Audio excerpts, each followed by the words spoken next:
Cuando las personas me preguntan acerca de el fin del mundo, yo siempre les digo que la Iglesia no sabe ni el día ni la hora, que la Sagrada Escritura no nos da ninguna información acerca de cómo calcular el tiempo.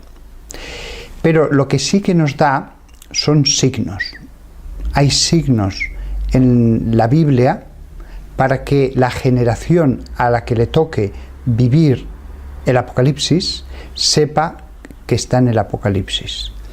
Y no solamente simplemente porque lo sepa, sino porque el Apocalipsis será algo tan terrible que ese libro será un consuelo.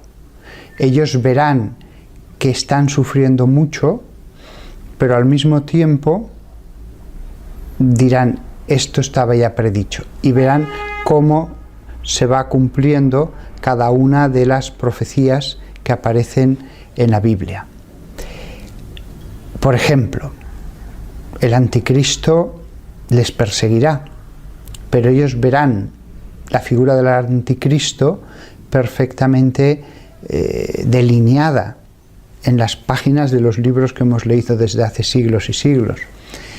Por ejemplo, habrá una terrible hambre, pero ellos dirán: efectivamente, aquí aparece que por el hambre, la guerra y las bestias, una cosa bastante misteriosa, morirá una tercera parte de la humanidad. Es decir, los sufrimientos serán muy grandes, pero ellos tendrán también la completa seguridad de estar viviendo un tiempo bíblico, un tiempo predicho, un tiempo que, como verán que se va a ir cumpliendo sello tras sello, copa de la ira tras copa de la ira, también saben con la misma seguridad que van hacia la victoria de Cristo, hacia el triunfo del bien. Por eso, tanta gente a lo largo de la historia ha leído el libro del Apocalipsis y no se han cumplido todos los signos que aparecen allí. Se podía cumplir alguna vez parcialmente algún signo, pero no todos. Por ejemplo, durante la Segunda Guerra Mundial había una figura, la de Hitler, que recordaba totalmente a la del anticristo, totalmente. Había guerra, toda Europa y parte de Asia. Había después otra serie de penalidades, pero no se cumplía el resto de los signos. No hubo peste, no hubo el asteroide que caerá, porque dice la Biblia que una montaña humeante caerá sobre el mar y la tercera parte de las aguas se convertirán en sangre. Pues evidentemente una montaña humeante que cae sobre el mar es un asteroide, un meteorito, lo que sea. Eso no ocurrió. Ni tampoco murió la tercera parte de la humanidad. Es decir, se dieron algunas cosas que sí que eran como prefiguraciones del Apocalipsis, pero ninguno de los signos se dio en plenitud, y sobre todo no se dieron el resto de los signos, porque la guerra pues es una cosa muy amplia, pero si Dios nos ha dicho que este es uno de los signos del fin del mundo, es porque será una guerra totalmente distinta, mucho peor, mucho más extensa que cualquiera que hayamos vivido. El anticristo, ha habido muchas figuras que han sido anticristos, pero cuando se habla de el anticristo es porque uno será el anticristo por antonomasia, aquel ante el cual todos los demás, Hitler, Nerón, Napoleón, Stalin, Pol Pot, parecerán meras figuras de lo que propiamente se estaba prediciendo. Así que sabemos lo que va a ocurrir, unas cosas de forma clara: morirá una tercera parte de la humanidad por la guerra y otras causas. Hay otras cosas que no sabemos cómo se interpretan. Por ejemplo, el signo del anticristo será el 666, pero nadie sabe cómo hay que interpretar ese número. Cuando llegue el momento, quedará claro, era esto. Y todos los cristianos lo sabrán. No será algo que habrá que descubrir a través de complicados cálculos. No. El 666 se dio como signo. Luego no puede ser algo que solamente puedan descubrir unos pocos entendidos. Así que, como vemos, el Apocalipsis tiene partes muy claras, partes de facilísima interpretación, muy concretas.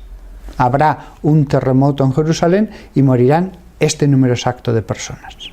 Eso es un signo claro.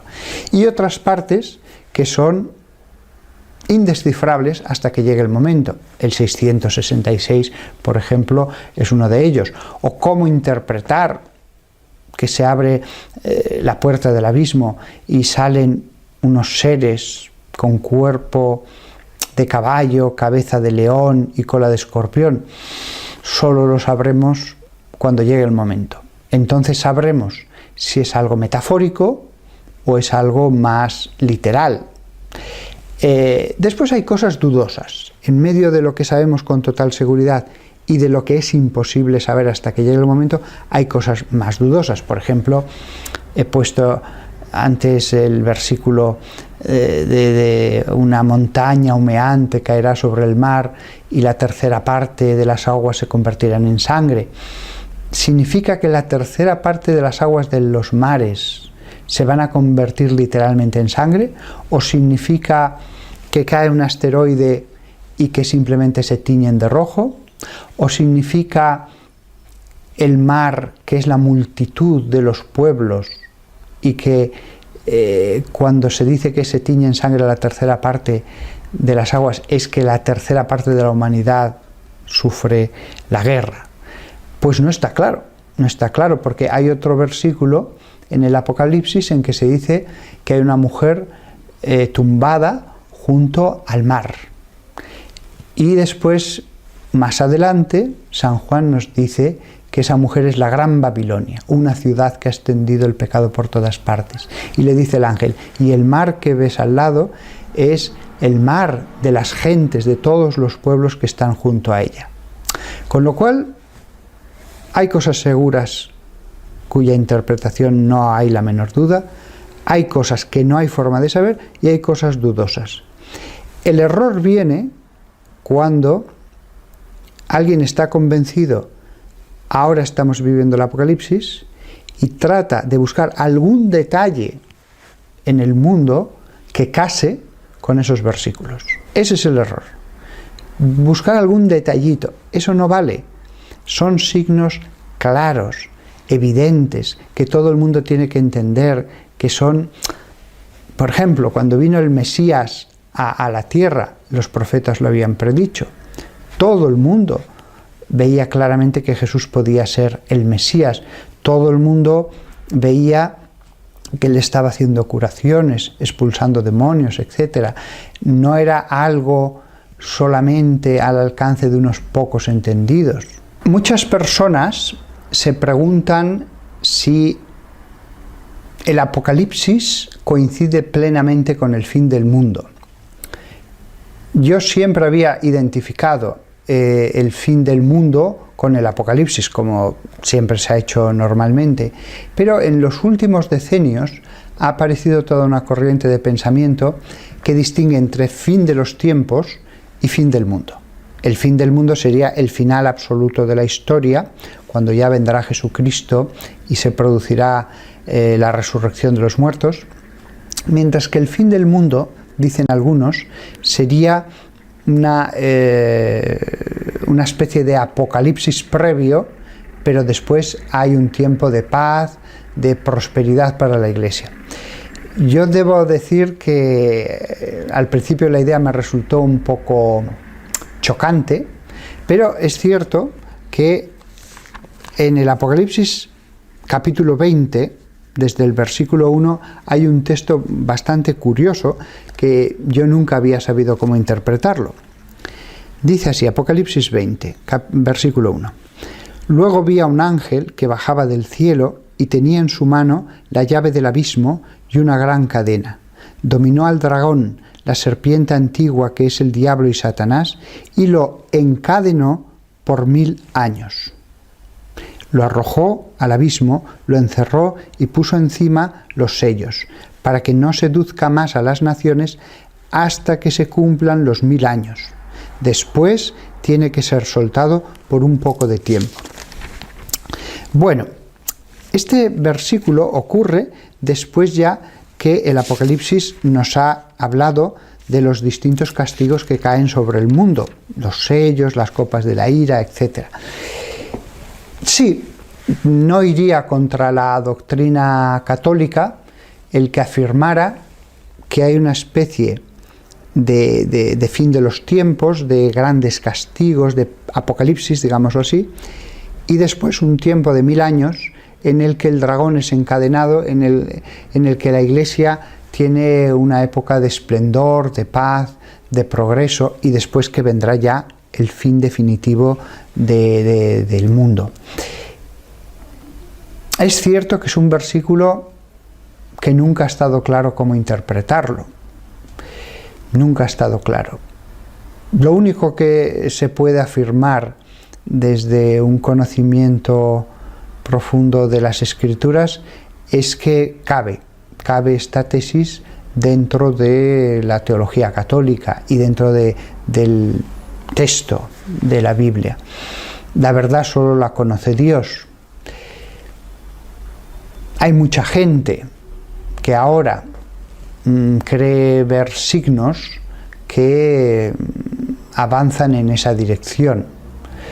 Bien, la Iglesia no ha dicho nada. La Iglesia no ha dicho nada porque mientras uno no contradiga lo que está dicho en las Escrituras, no hay magisterio acerca del Apocalipsis. Es un texto oscuro en muchas partes, cada uno que lo interprete como crea conveniente. No hay magisterio sobre el Apocalipsis. Esto es una cosa curiosa. Lo hay sobre muchos aspectos de la moral, sobre muchos aspectos de cristología, de mariología, de la eclesiología, pero sobre el fin del mundo no. Creo que esto es positivo, el que la Iglesia no haya querido meterse a hacer de exégeta en un texto oscuro. La Iglesia, con que se preserve la fe, es suficiente. Y cuando a veces a la Iglesia le preguntan acerca de un versículo, dice: nosotros tenemos este versículo, interpretadlo como vosotros creáis conveniente. Hoy día hay muchas apariciones marianas y la Iglesia pues no tiene que decir la última palabra de cada una de ellas. Realmente investigar las cosas lleva mucho tiempo y tampoco podemos pretender dar una respuesta autoritativa a cada persona que en el mundo dice que tiene un mensaje de la Virgen. La Iglesia en eso, de un modo prudente, actúa con un criterio selectivo de acuerdo a la relevancia. Allí donde un vidente ya atrae a una cantidad muy importante de personas, los pastores sí que ya se ven obligados por su responsabilidad a investigar si tal mensaje es creíble o no. Y muchas veces no se puede llegar a más. La Iglesia muchas veces lo único que puede llegar a decir es: esto es creíble, la persona vemos que es honesta, la persona vemos que no saca ningún lucro personal, que es una persona de oración. A veces no se puede llegar a más. Si alguien dice: la Virgen me habla, ¿cómo puedo yo saber acerca de lo invisible? Otra cosa distinta es que la Virgen dé signos. Cuando la Virgen da signos, como es el caso de Lourdes o de Fátima, eso, claro, eso facilita totalmente el discernimiento. Y por eso esas dos apariciones fueron rápidamente aceptadas por la Iglesia, porque la Virgen María precisamente se encargó de que fuera clara su naturaleza a los pastores. Entonces la Iglesia no entra en si las revelaciones privadas son verdaderas o falsas normalmente. No entra normalmente a dilucidar. Yo sí que veo que nosotros, los que creemos en Jesús, tenemos que tener mucho cuidado, porque hoy día hay muchas personas que empiezan a enviar por internet mensajes y mensajes y mensajes. Hay mensajes claramente que son falsos, porque son mensajes que rompen la unidad eclesial, que en el fondo son una crítica respecto a los pastores que lleva a la desobediencia, etc. Otros, su contenido no es contrario a la fe, podría ser verdad. Sí que es cierto, hablando ya del tema del fin del mundo, que es lo que nos ocupa hoy aquí, que en Fátima se dice en el tercer secreto, que fue revelado en el año 2000 por el cardenal Ratzinger, que había estado guardado en una caja fuerte del Vaticano, sin darse a conocer, en un sobre que había sido dictado por Sor Lucía. Sí que es cierto que se habla de la montaña, de los mártires, del Papa huyendo de Roma, del Papa teniendo que huir sobre cadáveres de sacerdotes, obispos y cardenales, y que el Papa finalmente cae asesinado. En aquel momento en que se revela el secreto, se da una interpretación, por supuesto no es dogma de fe, puede uno pensar que en vez de ser hechos del pasado, como fue la interpretación que se da, más bien se refiere a hechos del futuro, sin negar la primera interpretación. Mi opinión personal es que el tercer secreto de Fátima, el de la montaña, y todas las personas católicas que mueren, secreto que se puede consultar, yo lo he hecho, en la página oficial del Vaticano, allí se colocó el texto, incluso se escaneó la hoja original para que nadie tuviera la duda de que la Iglesia había ocultado alguna parte. Mi opinión personal es que la Virgen de Fátima dice, durante la Primera Guerra Mundial, si los hombres no dejan de ofender a mi hijo, vendrá una guerra peor.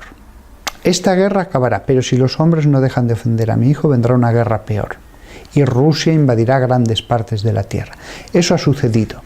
La Primera Guerra Mundial acabó, como dijo la Virgen, vino la Segunda y Rusia, la Unión Soviética, invadió muchas partes de la tierra. El problema es el comienzo de esa profecía. Si los hombres no dejan de ofender a mi hijo. Es decir, el mensaje de Fátima se circunscribe en la línea de los mensajes proféticos. Dios intenta, cuando una sociedad entera se aleja de los mandamientos de Dios, se aleja de Dios mismo, se va convirtiendo en algo más perverso, Dios intenta primero acercar a esa sociedad así a través de cosas buenas, predicadores, determinados hechos espirituales, milagros.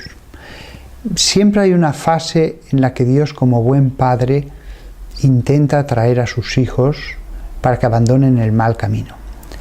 Ahora bien, si de ningún modo sus hijos abandonan el mal camino y Dios, digámoslo así, ya ha acabado todas las posibilidades de atraerlos a través de la dulzura, de la bondad, llega un momento que da el castigo.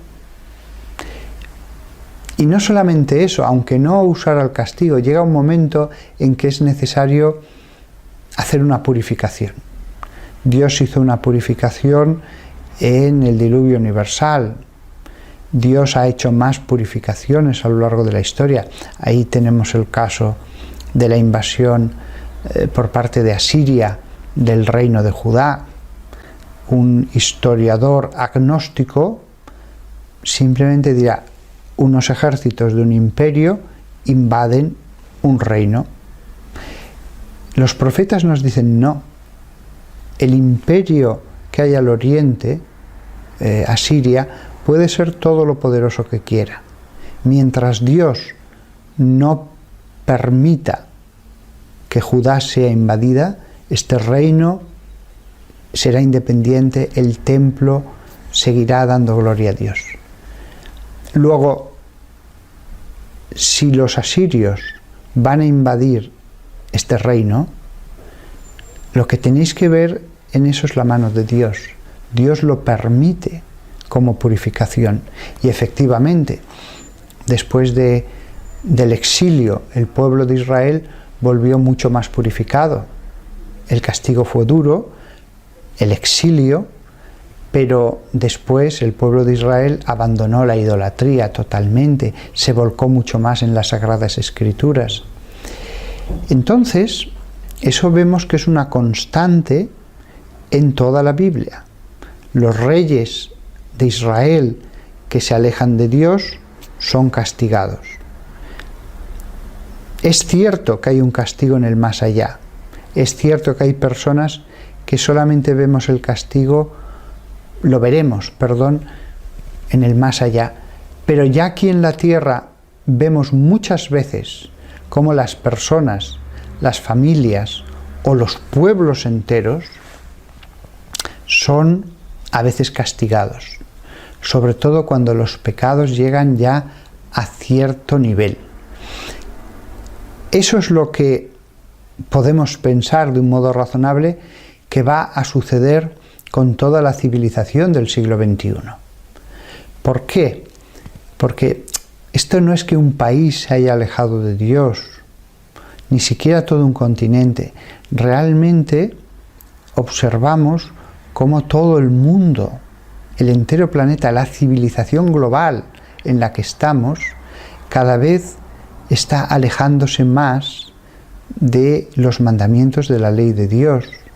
Cada vez se va implantando más la vida sin Dios, una vida en la que nos preocupamos del trabajo, de tantísimas cosas, la cultura, el arte, pero Dios no.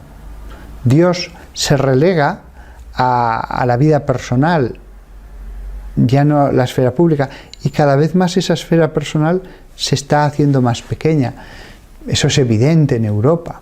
Europa va camino de convertirse en un continente de agnósticos y ateos, y cada vez más agresivos contra los creyentes en general y la Iglesia en particular. Claro, la vida es un tiempo de prueba. Si Dios ve que el tiempo de prueba, en vez de mejorar a sus hijos, los está empeorando, lo lógico es que Dios intervenga. Si la sociedad se convierte en una máquina creadora de perversión de las almas, lo lógico es que Dios destruya esa máquina. El problema es que la máquina es la sociedad entera.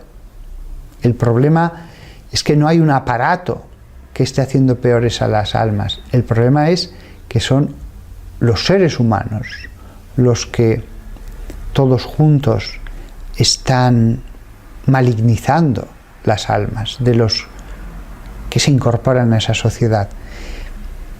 Yo, por más vueltas que le doy, cuando ya lo has probado todo, la única solución es purificar. Y purificar a través del sufrimiento, de la guerra, de todas las cosas que aparecen en el Apocalipsis. En ese sentido, ha habido ya muchos apocalipsis pequeños en la tierra. La Segunda Guerra Mundial fue un pequeño apocalipsis. La Revolución Francesa y todas las guerras napoleónicas fueron un pequeño apocalipsis. Podríamos seguir revisando la historia. Yo pienso que ahora sí que nos acercamos a una etapa de purificación, pero no de un país o de un continente, de toda una civilización global. Y esa purificación va a tener que ser muy dura, porque es que, sobre todo lo vemos en Occidente, la mayor parte de las personas no solamente han abandonado a Dios, eso ya empezó a ocurrir en los años 70 y 80. El problema es que ya han entrado en una fase de agresividad contra la Santa Iglesia de Dios. Yo me muestro muy pesimista acerca de lo que va a pasar en el futuro, pero no pienso que esto vaya a suceder dentro de 200 años o de 100 años. Tal como ha evolucionado de rápido la sociedad, yo creo que Dios va a intervenir en esta generación. Dejar una generación más entera o dos solo serviría para que las cosas se pusieran peor. Entonces yo creo que como padre, Él va a hacer lo posible para que esta maquinaria que lleva a la condenación se detenga. Y creo que el tiempo que nos da no es que nos esté haciendo esperar porque sí. Todavía nos da tiempo para la conversión, todavía nos da tiempo para cambiar. Y en cierto modo, siguiendo el esquema bíblico, también deja pasar un poco de tiempo para que la copa de la iniquidad se colme y así sea tan evidente que Él tiene que intervenir, que pueda hacerlo de una forma ya integral, perfecta y que esté justificada. O sea, llega un momento en que hasta los mismos pueblos reconocen, sí, Dios fue duro, pero estaba justificado. Hay momentos en que la corrección puede ser más parcial, más pequeña, no tan severa, pero hay otros momentos en que Dios deja que la copa de la ira se llene para así poder hacer las cosas desde los fundamentos nuevos. Ese es el caso de la Segunda Guerra Mundial, clarísimamente. Y Europa mejoró. Europa, después de la Segunda Guerra Mundial, es mucho más moral, mucho más cercana a Dios de lo que lo había sido a principios del siglo XX. Eso se ve sobre todo en materia sexual, pornografía, etc. La Europa de la posguerra se volvió mucho más religiosa. Eso está clarísimo. Pero después, a partir de los años 70, finales de los 60, comienza a haber todo un movimiento en el que empieza a llamarse a la juventud a la rebelión, a seguir caminos contrarios a la religión, caminos de pesimismo, de ateísmo. Fue la época dorada del comunismo en las universidades, entre los intelectuales, y eso acabó extendiéndose ya a toda la población. Pero el cambio fue en los años 70. Podía haber seguido la sociedad de Europa y Estados Unidos viviendo de un modo más, vamos a decirlo así, puritano en todos los aspectos, yendo a misa, honrando a Dios, etc. Hasta el año 2020, sí. Pero de hecho, empezó a cambiar en ese momento. ¿Por qué hay una persona que actualmente va a misa, hace su ratito de oración, hace un retiro espiritual cada año, es buena, y en un momento de su vida empieza a alejarse, empieza a enfriarse, empieza a cambiar? La libertad humana, el libre albedrío. Pero eso no es matemático, no tiene que ocurrir a un ser humano en este momento de la vida. Puede ocurrir ahora, o pudo ocurrir 10 años antes, o puede ocurrir 20 años después, o puede no ocurrir nunca. Lo mismo que pasa con las personas, pasa con las sociedades. Europa y Estados Unidos comenzaron a cambiar en los años 70. Podían haberlo hecho 40 años después, o nunca, o antes. De hecho fue así. Pero desde luego, lo que está claro es que hemos abandonado los caminos de Dios. Yo entiendo que si nos está viendo alguna persona que es no creyente, que es atea, pues no esté de acuerdo para nada en lo que yo estoy diciendo. Él dirá, no, no, la sociedad del siglo XXI va en esta dirección, de liberalidad sexual, de que la religión cada vez quede más reducida en su ámbito y en el número de personas que creen en ella, etc. Yo lo veo bien, estoy contento y feliz y no pasa nada aquí, y ya veréis cómo no pasa nada en el mundo. Yo entiendo esta forma de pensar, pero también el ateo debería darse cuenta de que si Dios existe, a él no le va a dar lo mismo que la gente se esté alejando de él, que la gente esté conculcando los mandamientos que le dio a Moisés, el aborto, la destrucción de la familia, etc. O sea, si Dios existe, hasta el más ateo de los hombres debería entender, ¿no? Claro, si tanto nos alejamos de unos mandatos objetivos como Él los ha dado en la Biblia, pues al final Dios va a tener que intervenir, porque eso es lo que nos dice en la Biblia. Hay que tener en cuenta también, viendo la historia, que cada vez que un pueblo se ha alejado de forma muy radical de Dios, ha habido un castigo divino. Y así lo ha entendido además la población en general. O sea, después de la Revolución Francesa, todo el mundo entendió que aquello era un castigo divino, lo que vino después. Y efectivamente, la sociedad francesa, con la Restauración, se vuelve más religiosa. A veces la gente se olvida de que antes de la Revolución Francesa, la práctica de la religión había caído de un modo escandaloso, y que Francia va a recobrar mucho después que acabó toda esa tormenta. ¿Cómo veo yo ahora que puede venir la purificación? Realmente no estoy muy seguro de cómo va a venir. Lo que sí que veo con claridad es el proceso de descristianización. El proceso de descristianización,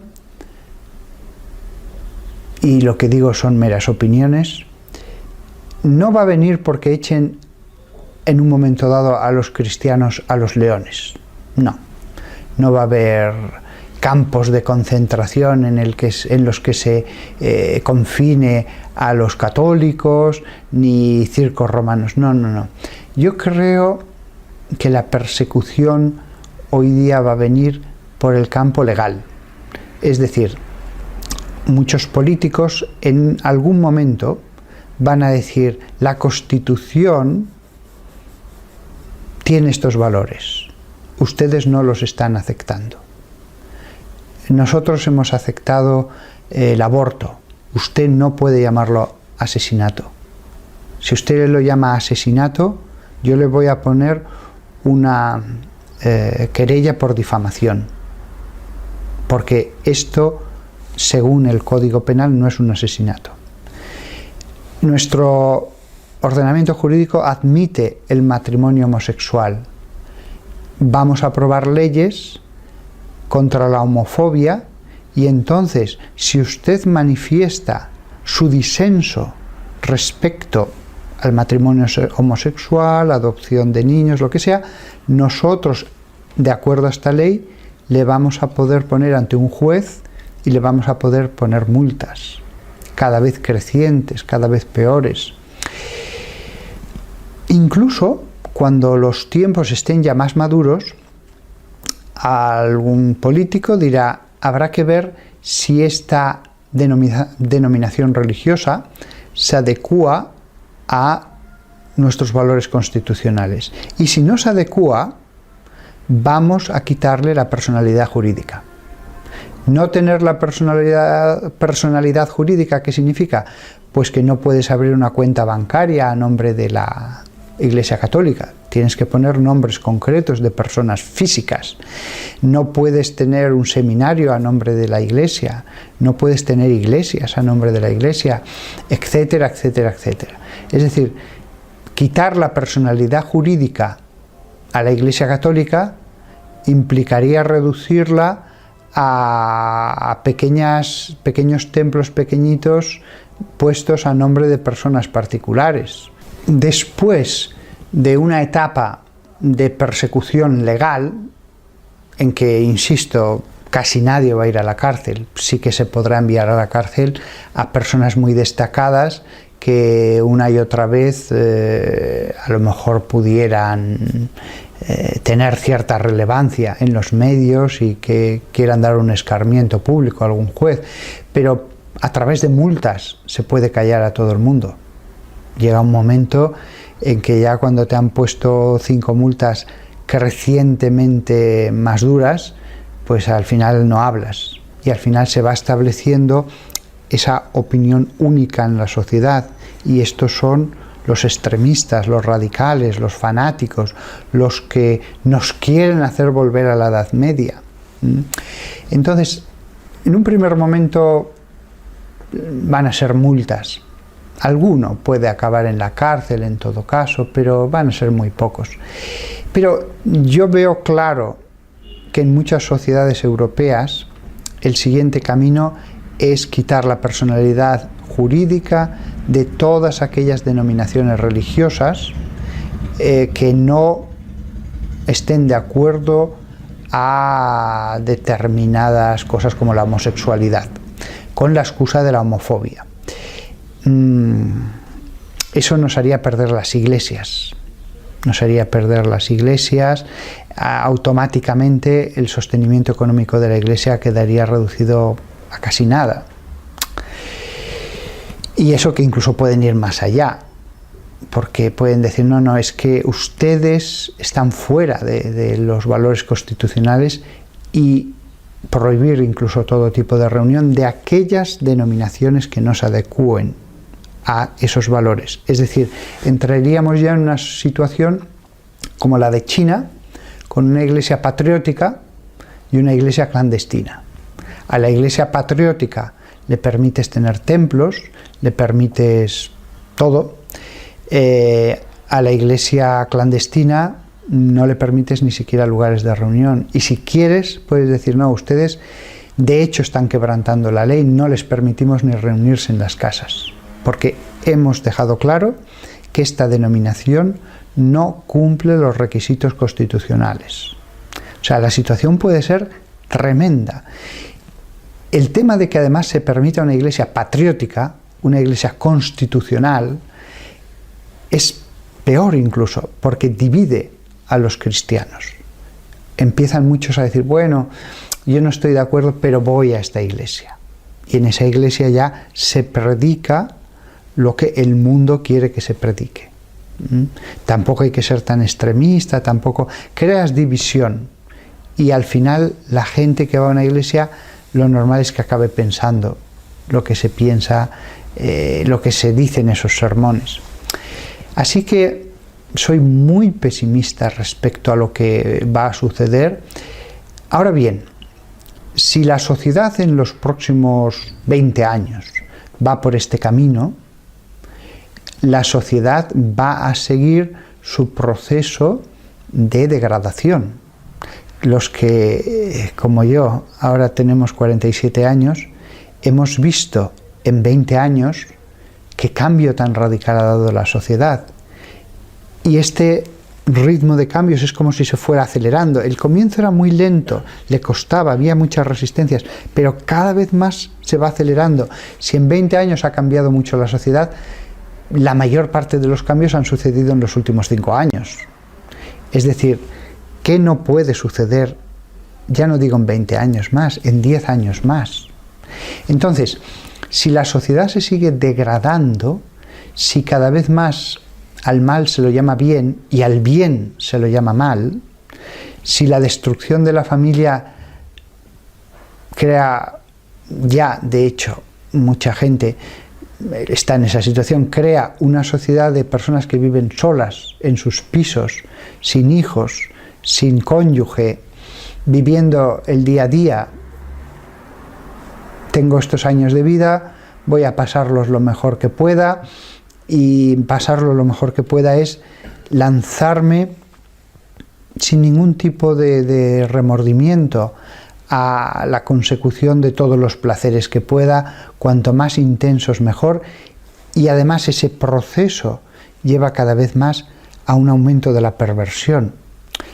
Por hablar solo de la sexualidad, que es solo una faceta, cada vez más personas tienen una psicología sexualmente depravada, el sadismo, el masoquismo y otras cosas que casi avergüenza hasta el mentarlas. Cada vez está aumentando más eso. Eso tiene una influencia en todo lo demás, en el modo en que funciona la sociedad a todos los efectos, en todos los campos. Si la sociedad se maligniza, la sociedad que primero se volvió agresiva contra la Santa Iglesia de Dios, acabará siendo una sociedad de leones que luchan entre sí, de lobos que luchan entre sí. El hombre se convertirá en el lobo del hombre. Y eso que pasa con las personas dentro de la sociedad, pasará también con las naciones. Por eso, el camino de alejamiento a Dios, qué duda cabe, llevará a la guerra. Las naciones lucharán entre sí. La Biblia nos advierte claramente en sus páginas que el alejamiento de Dios lleva a la aparición del anticristo. Un anticristo que tiene un poder inmenso en lo que se denomina en esas páginas la bestia, pero que es un poder político, una gran nación, porque con sus garras, dice, destruye naciones, lleva la guerra a todos los lugares del mundo.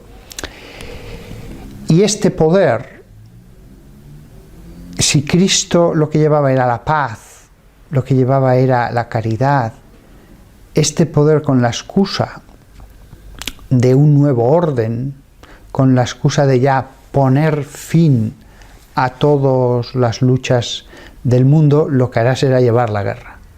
Vamos a poner orden poniendo más guerra. Vamos a acabar con esta sociedad tan poco racional, imponiendo nuestra forma de pensar. Siempre el anticristianismo se presenta como la superposición de una forma de organizar la sociedad que es la racional, que es la moderna. Y allí, en esa etapa final que se nos describe en las páginas de la Biblia, allí ya sí que hay sangre. Y todo este conjunto de situaciones lleva al hambre, lleva a la peste, y ya finalmente la coronación de toda esta destrucción de la sociedad, que en este mundo es una sociedad global, el mundo, es ya las últimas copas de la ira. Castigos que directamente vienen de la mano de Dios, para que así los hombres entiendan la naturaleza de lo que les está pasando. Esto no es algo meramente humano. Detrás hay todo un sentido teológico. Eso es el Apocalipsis.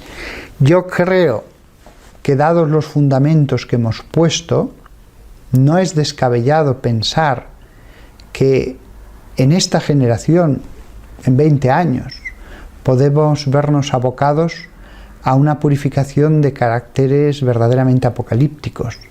Nadie sabe el día ni la hora. No hay forma de calcular fechas.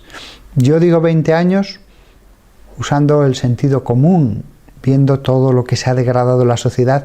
Esto no puede prolongarse mucho más, me parece a mí. Pero yo puedo estar equivocado.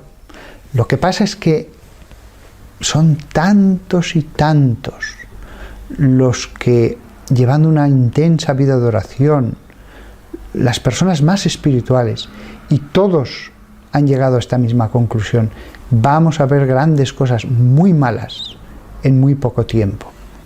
Una cosa sobre la que muchos me preguntan es sobre los 3 días de oscuridad. Se ha extendido entre muchas personas la creencia de que en el tiempo de la tribulación vendrán 3 días en que todo estará en tinieblas. Bueno, en el libro del Apocalipsis, capítulo 6, versículo 12, se dice: cuando abrió el sexto sello, el ángel, se produjo un violento terremoto, y el sol se puso negro como un paño de crin, y la luna toda como sangre, y las estrellas del cielo cayeron sobre la tierra, como la higuera suelta sus higos verdes al ser sacudida por un viento fuerte, y el cielo fue retirado como un libro que se enrolla, y todos los montes y las islas fueron removidos de sus asientos.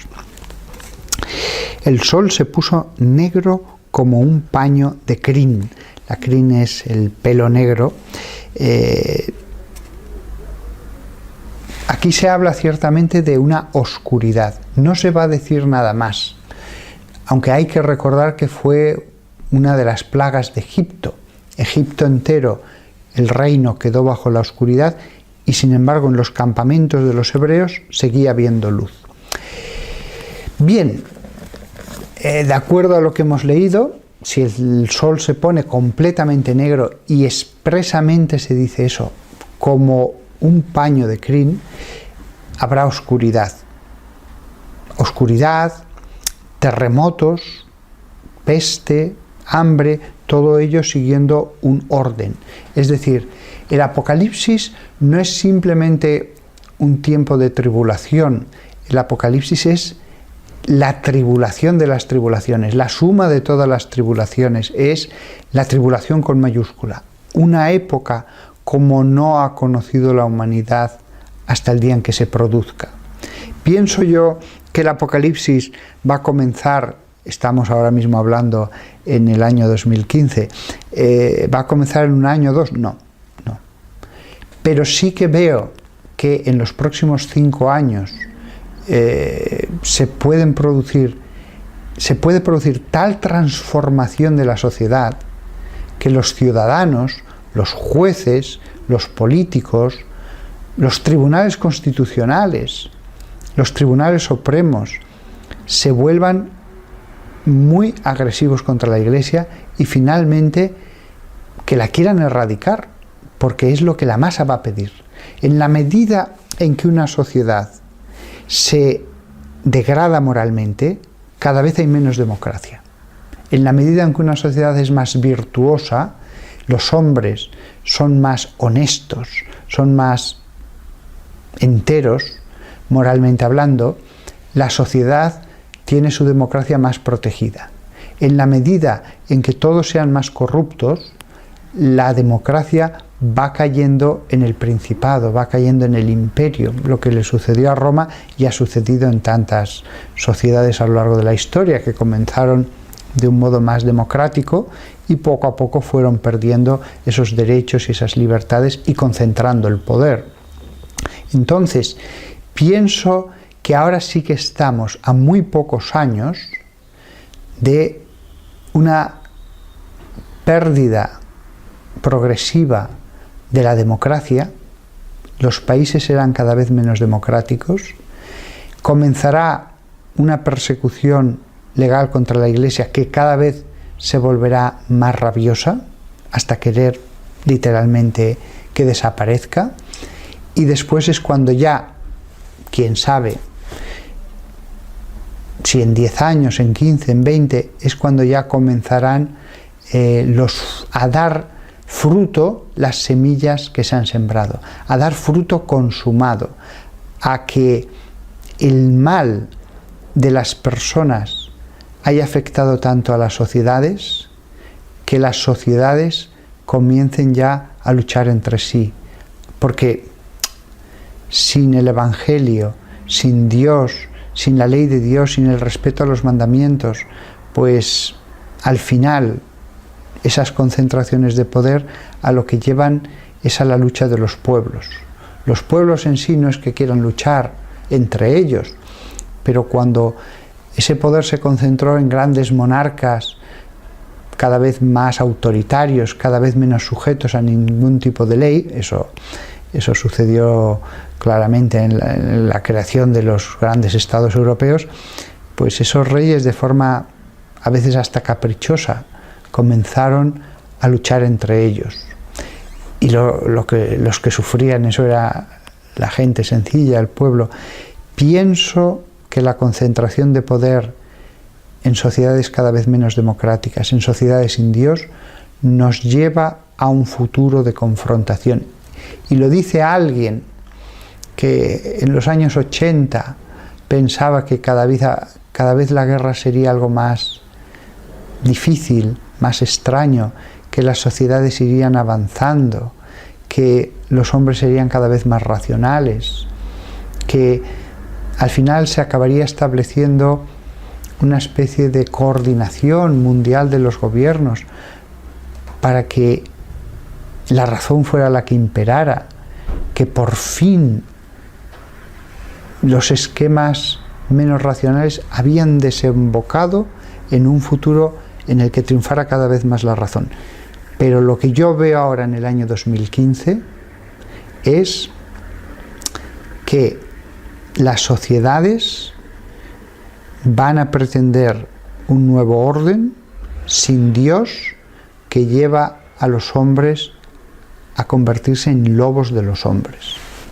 Yo creo que el proceso que nos ha llevado a la situación que vivimos ahora fue un proceso al principio muy lento, que ciertamente arranca a finales de los 60, pero todavía muy minoritario. En esa época, Estados Unidos se consideraba un país cristiano. La gente iba a misa o a sus oficios religiosos, iba a la iglesia. Los que no eran cristianos no sufrían ningún tipo de presión, tenían plena libertad para ser budistas, para ser lo que quisieran. Lo mismo en Europa. A nadie se le hacía presión para que tuviera que hacerse cristiano de ninguna denominación.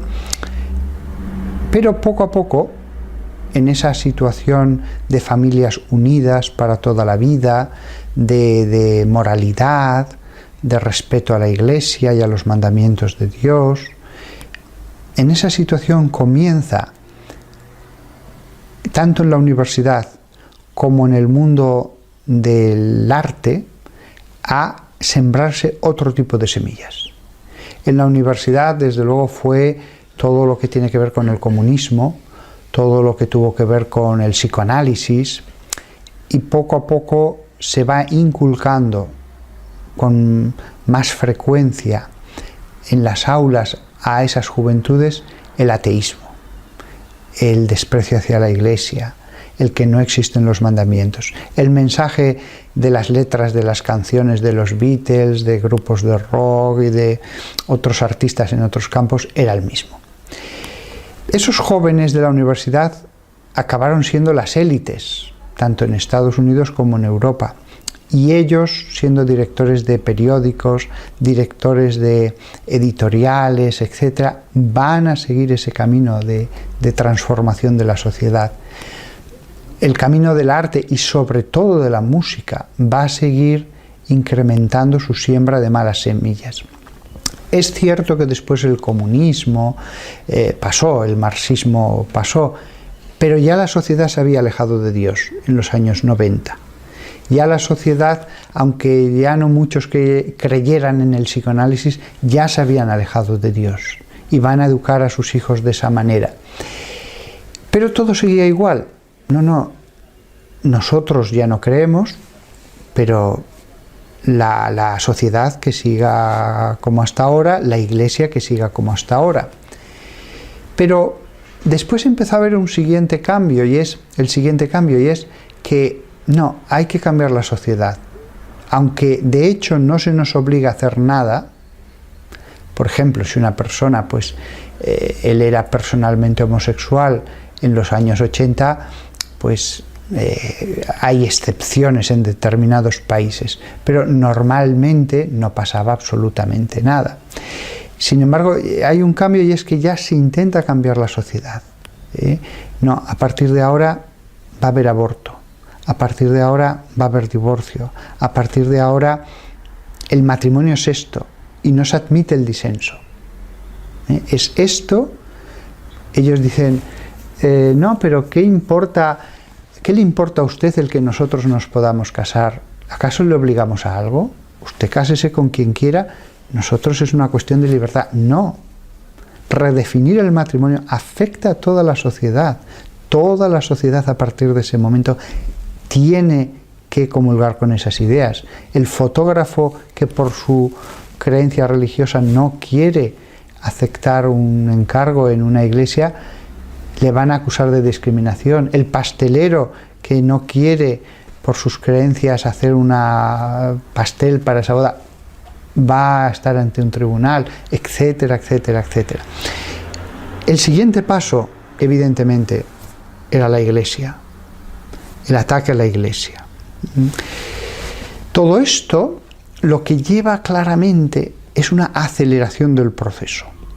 Si en 20 años hemos cambiado esto, en 10 años muchísimo más y en 5 años increíblemente más, en muy poco espacio de tiempo los cambios van a ser mucho más radicales y cada vez más agresivos. Cada vez más agresivos. Antes o después aparecerá la figura del anticristo. Antes o después.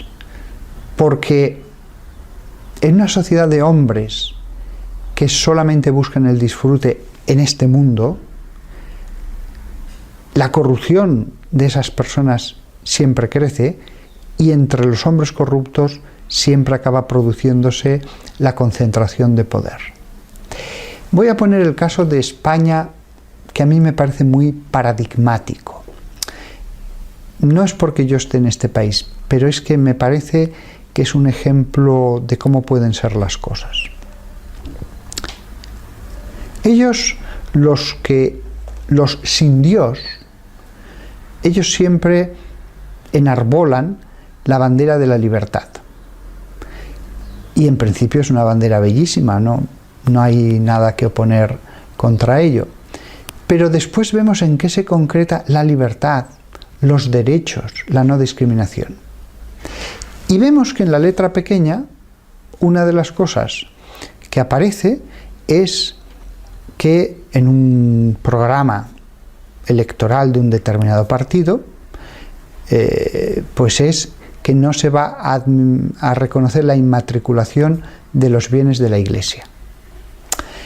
Esta letra pequeña en un programa de un partido, que se ha dicho de paso, apenas ha producido comentarios entre los periódicos y otros medios, significa que de un plumazo ellos pueden, por una simple ley general, declarar propiedad del Estado todas las catedrales de la nación.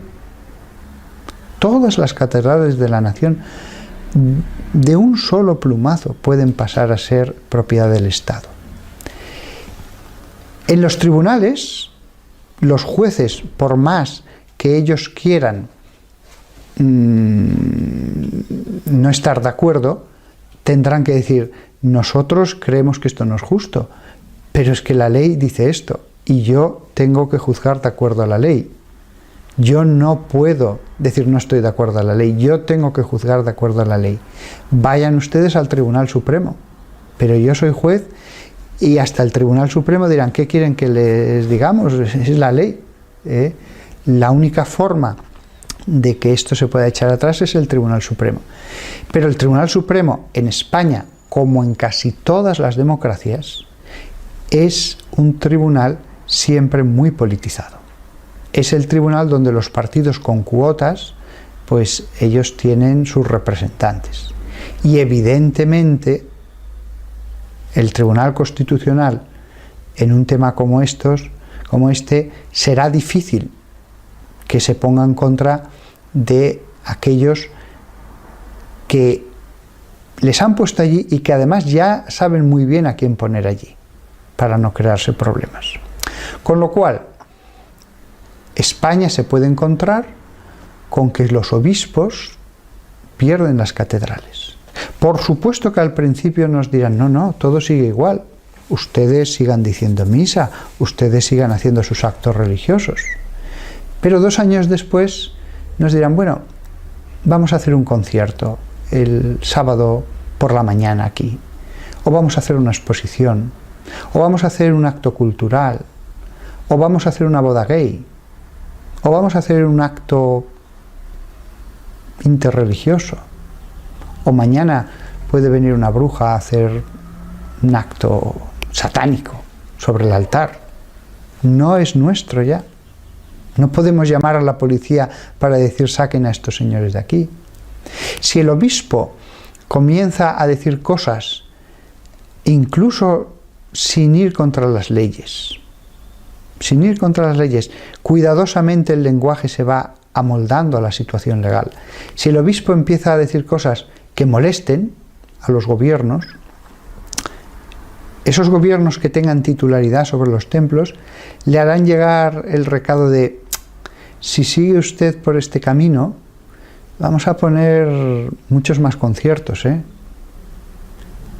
Y al final tendrá que elegir: o no hablo de ciertas cosas y sobre todo no critico, o si no, cada vez el grifo se va a ir cerrando. Y además, ni siquiera tienen que ocultarse mucho. O sea, mi obispo, por ejemplo, ya ha sufrido 3 demandas ante los tribunales por sus declaraciones, que consideraban que eran homofóbicas. Es decir, llegará un momento en que tampoco tienen que ir cerrando el grifo poco a poco. A plena luz del día, un representante del gobierno podrá decir: no, le hemos prohibido a este obispo que vuelva a decir misa allí porque es un hombre que es un fanático, que tal, y la población va a estar de acuerdo, porque la población ya no va a querer escuchar un mensaje del Espíritu, va a querer hablar simplemente de una fraternidad universal y de que lo importante es amarse y quererse. Entonces, imaginémonos lo que es una Europa en la que varios países tengan sus catedrales dedicadas a bodas gays, conferencias, conciertos, con gente emborrachándose en las naves de ese templo. Yo vi ayer un vídeo de una iglesia en Holanda, preciosa, gótica, muy grande, impresionantemente grande. Y dentro había un parque de atracciones. Por supuesto, se podía comer y se podía hacer lo que se quisiera. Es decir, hay cosas que llevan a la ira de Dios.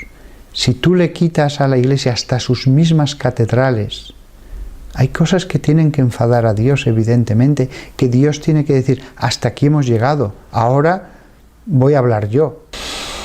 El católico que me esté escuchando ahora mismo en su casa, él puede quedarse muy tranquilo. El rayo de la ley va a caer sobre los pastores. Las disposiciones legales van a arrebatar templos, van a impedir el que los obispos puedan decir determinadas cosas, pero el que tiene una familia y está en su casa y tiene sus hijos, que se quede muy tranquilo. No va a venir un agente de la Gestapo en mitad de la noche a detenerle. No. Lo único que quiere la sociedad es: si nosotros no tenemos nada contra la religión, ustedes quédense en su casa, recen el rosario, hagan lo que quieran. ¿Que quiere usted leer la Biblia? Lea la Biblia. El demonio lo sabe muy bien. Si yo destruyo completamente todo lo que sustenta el reino de Dios, el sacerdocio, el sacrificio eterno que se ofrece sobre el altar, los templos donde se reúnen, etcétera, etcétera. Si yo quito todo eso y dejo a las familias sueltas, ellas, la inmensa mayoría, poco a poco se irán marchitando, poco a poco irán pensando como el resto de la sociedad. Hay que tener muy en cuenta que ellos van a poder decir, y con toda verdad: no, ustedes sigan creyendo en lo que quieran, si nosotros somos los primeros que creemos en la libertad. A nosotros déjenos la sociedad. Lo único que primero pretendimos ya en los años 70 era quitar a la Iglesia de los ámbitos institucionales. Después ya no era solo la Iglesia, era a Dios. Después déjenos a nosotros la sociedad, usted haga lo que quiera dentro de los templos, pero la sociedad es de la modernidad, fuera. Y después el siguiente paso es ya los templos. Ya después el que queden decenas de miles de familias aisladas en sus casas o simplemente reuniéndose con algunos amigos, saben que la mayoría de ellos no resistirán esta tempestad. ¿Qué pensar de una situación como esta? Bueno, la Biblia es clara, al final Dios triunfa, al final el bien triunfa, al final el Señor no puede perder, Él es el Señor. Cuanto más grande sea la tribulación, mayor será el triunfo, porque no estamos hablando, cuando esto suceda, de una etapa intermedia, de una etapa simplemente más de la historia. Estamos hablando de la gran lucha, de la gran batalla, pero cuando eso suceda, lleva a la gran victoria. Cuanto peor sea la derrota, cuanto más por los suelos quede todo, más se le fuerza a la justicia divina a intervenir para erradicar la iniquidad de un modo más radical. Entonces, por poner solo un ejemplo, si en 1936 un miliciano entrando en una iglesia, en un monasterio, en cualquier catedral de todas las zonas de la República, le hubiera dicho: mira, todo quemado, los techos se han hundido por el incendio que hicimos dentro, todo está lleno de escombros, hemos hecho befa de todos los santos que quedaron en la plaza delante de la catedral, nuestros milicianos se vistieron con las casullas. Esto no son ejemplos hipotéticos, hay fotos que se hizo todo esto. No es que se destruyera una catedral o dos, se quemaron todas las iglesias que había en territorio republicano. Míralo todo destruido. Si Dios existiera, Dios tenía que haber intervenido. Pues le podría haber dicho a la otra persona si hubiera tenido el don de profecía: míralo, todo está efectivamente hecho añicos, hasta físicamente los templos destruidos, todos los sacerdotes, todos los habéis matado, todos los que atraparon fueron 4.013 obispos, todos los habéis fusilado o torturado y después matado, y sin embargo, dentro de simplemente 2 años más, los templos todos serán reconstruidos. Los seminarios van a estar llenos, los monasterios van a tener una época de florecimiento como nunca lo han tenido hasta ahora, ni siquiera en la Edad Media. El país va a ser confesionalmente cristiano. Parecía imposible, y sin embargo, para Dios no hay nada imposible.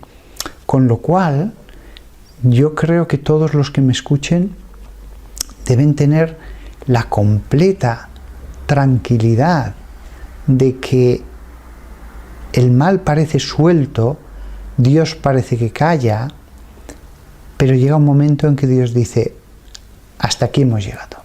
Llega un momento en que Dios dice: ahora soy yo el que va a obrar como Dios.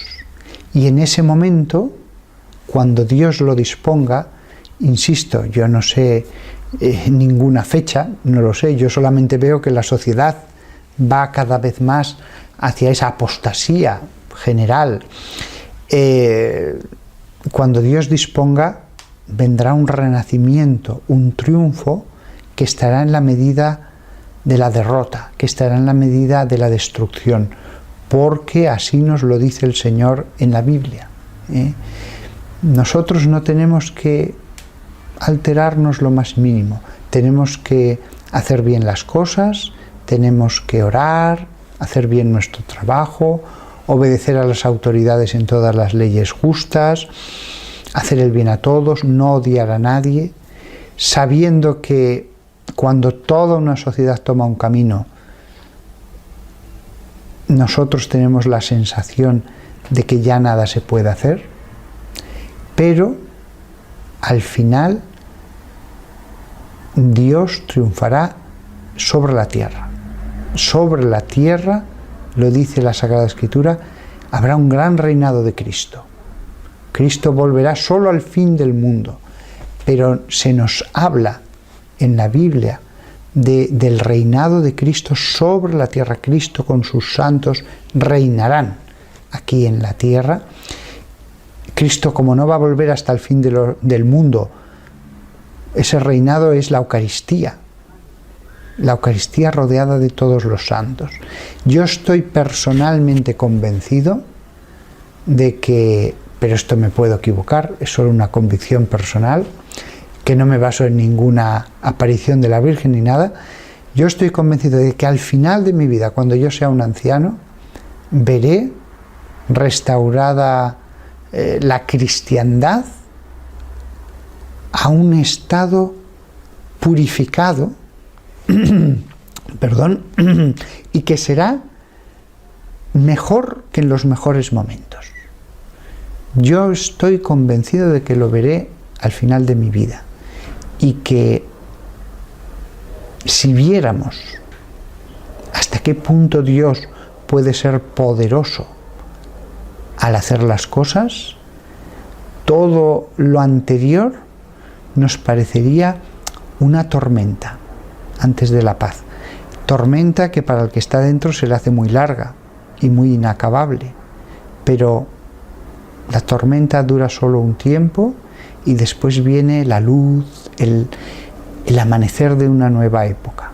Estamos, eso sí que estoy seguro, al final de una época.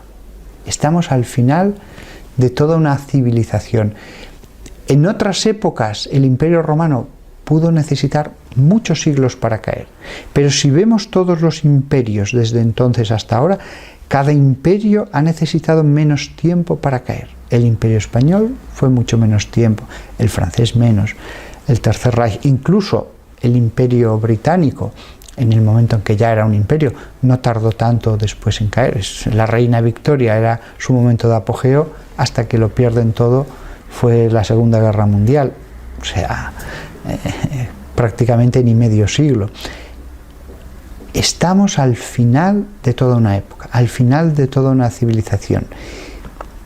Después viene la cristiandad, después viene el triunfo completo de Dios sobre la tierra y sobre las almas. Y aquellos que sean los extendedores de la mala semilla, aquellos que sean los extendedores de la corrupción, Dios ya se encargará, Él, de que o se conviertan o de ellos no sea el futuro.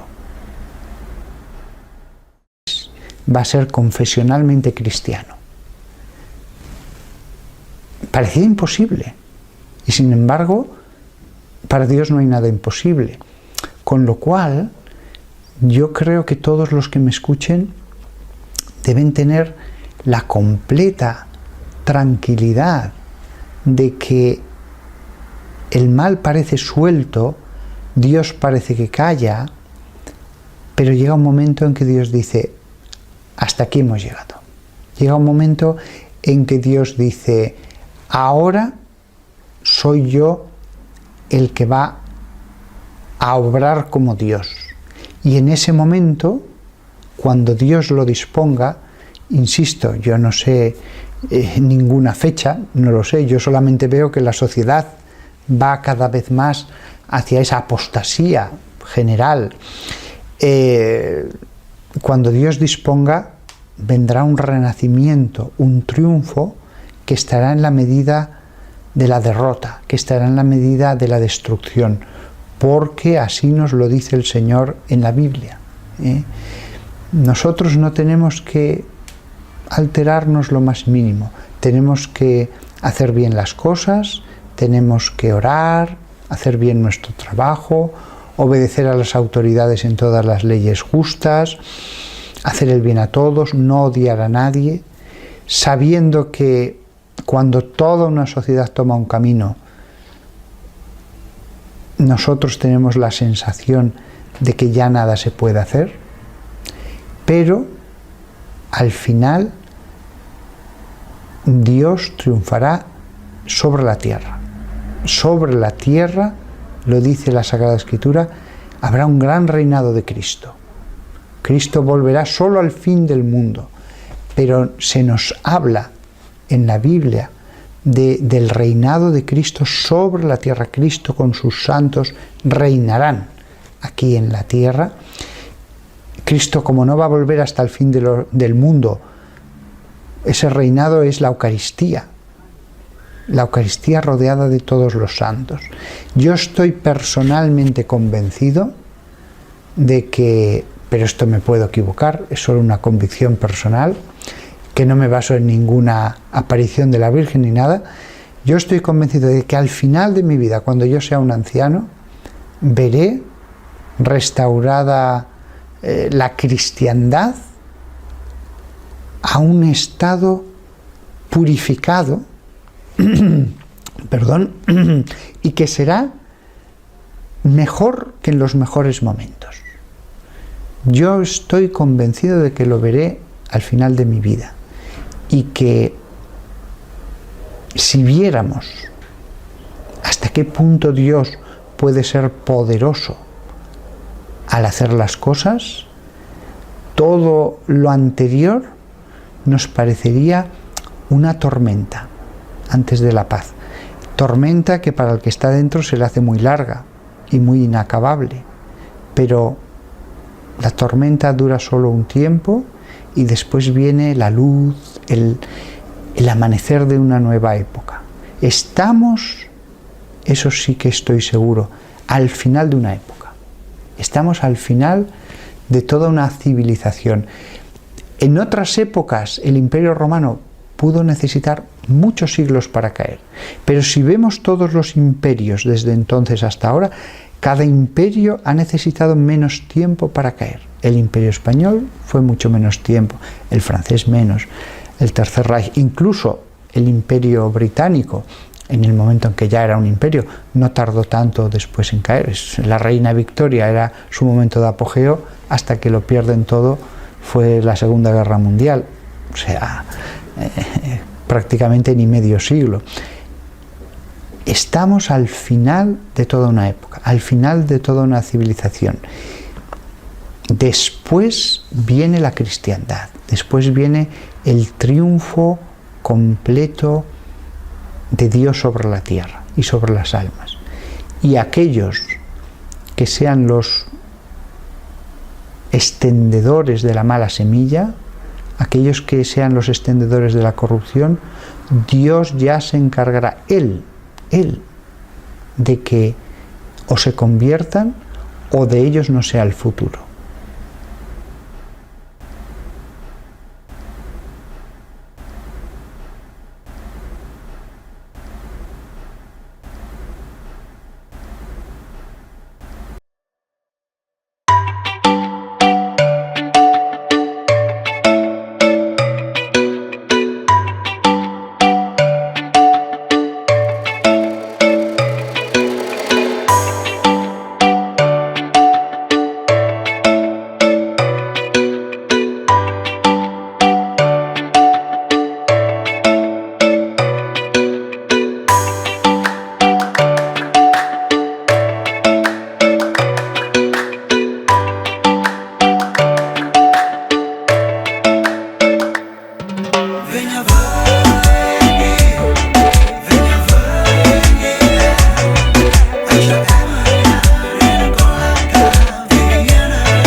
đó chẳng ngại gần xa. Sóng gió nào cũng sẽ qua, miễn là có em ở đây cùng ta. Nằm ngoan nghe anh vỗ về, với tuyệt vời không chối chê. I'm lucky man, có được em như lành chung số đề.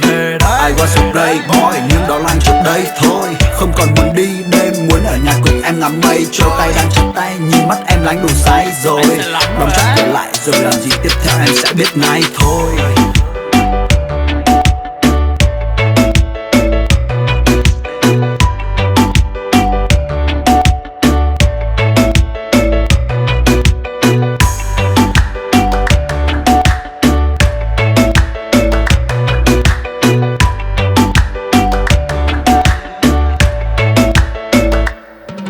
Về nhà với